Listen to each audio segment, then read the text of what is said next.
Welcome back to another review, this time for the anime.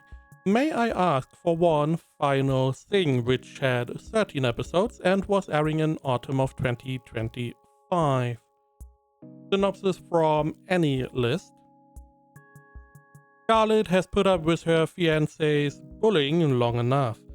Not only is second Prince Kyle arrogant and crude, but he suddenly called off their engagement during a ball. And if things couldn't get any worse, he then accuses her of a crime she never committed. Fueled by betrayal, Scarlet unleashes her rage, giving the prince and his nobles a beatdown they will never forget.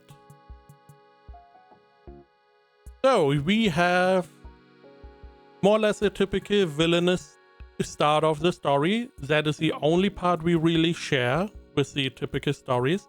We have Scarlet, our main character, which is the woman in the red dress. She is engaged to a prince.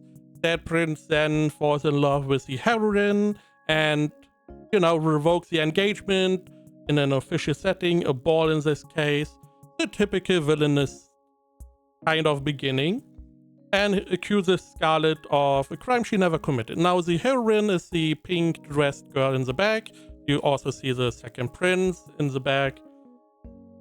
Now, in this case, this is where we stop with the, similarities to a typical villainous story. Because this engagement was more or less a shackle for Scarlet. Because she had to conform to this, to being like a princess. Now that she doesn't need to anymore because she's not engaged to the prince any longer, she can unfold her true desires. And as is stated here, she is giving the prince and his nobles a beatdown they will never forget. She has a nickname at this point, which is the Mad Dog Princess, because she likes to solve her problems with her fist, and she does that pretty well. And that is mostly what we do in the story. We follow her around. She is going to punch a lot of dudes, and most of them are corrupt nobles or bad people that deserve a nice little punch. It is very bloody because her punches are so strong, I guess. And it is very satisfying. Very satisfying, especially the beginning, where was some pretty nice animation. I like that we have a no bullshit main character in Scarlet who's just here to, fulfill her role in punching people. She likes punching people. She's also very, somewhat cold as a character. Very nice character in my opinion. We also get introduced to some other characters. We have her brother on the right. We have the first prince.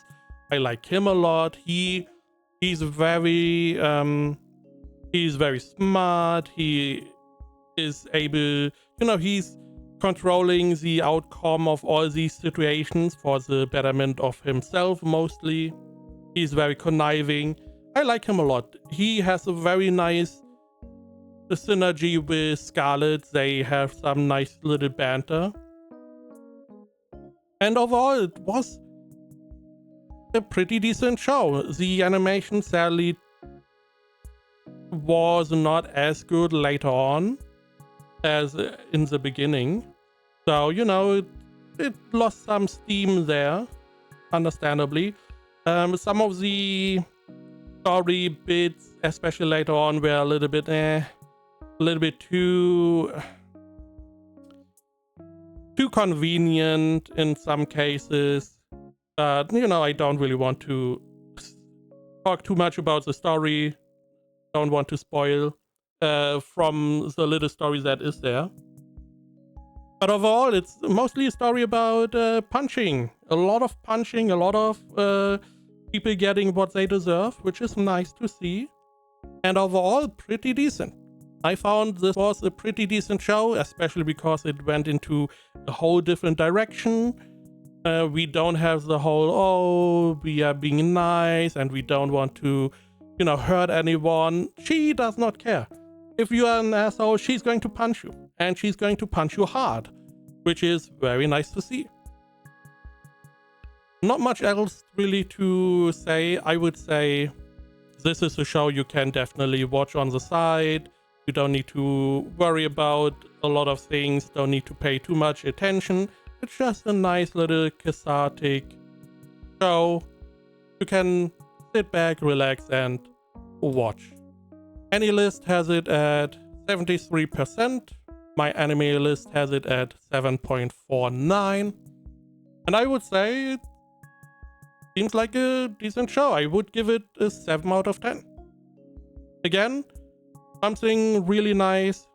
Well, if you have some time to waste, you want a little bit of some more no bullshit main character, this one, a pretty decent pick.